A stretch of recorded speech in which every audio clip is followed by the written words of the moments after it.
Iran যে সাহস দেখাতে পারছে না, সেই সাহসী কাজ করে দেখালো ইরাকিরা। মার্কিন প্রেসিডেন্ট ডোনাল্ড ট্রাম্পের প্রত্যক্ষ মদদে ইরানে ইসরায়েলি হামলা শুরুর পর থেকেই ফুঁসছিল ইরাকিরা। এবার ঘটেছে সেই ক্ষোভের বিস্ফোরণ। ট্রাম্প ঘোষণা দিয়েছিলেন যুক্তরাষ্ট্রের কোনো অ্যাসেটে হামলা হলে তার পরিণতি ভালো হবে না। তবে ট্রাম্পের হুঁশিয়ারি উড়িয়ে দিয়ে এবার রাস্তায় নেমেছে ইরাকিরা। ইরানের হয়ে রাস্তায় নেমে বিক্ষোভ করেছে ইরাকের সাধারণ মানুষ।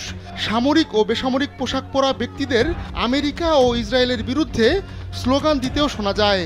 এ সময় বিক্ষোভকারীদের হাতে ইরান ছাড়াও আরও বেশ কয়েক রঙের পতাকা ছিল। পরে তারা মার্কিন দূতাবাস ঘিরে ফেলে। এমন পরিস্থিতি মোকাবেলায় অতিরিক্ত দাঙ্গা পুলিশ মোতায়েন করা হয়।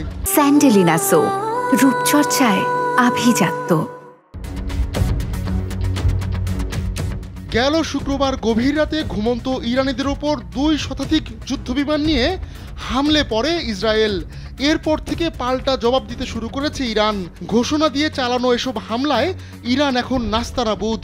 ইরানের ছোড়া শত শত ড্রোন ও মিসাইল ইসরায়েলের আকাশ প্রতিরক্ষা ব্যবস্থা ভেদ করে ঢুকে পড়েছে দেশটির প্রাণকেন্দ্রে।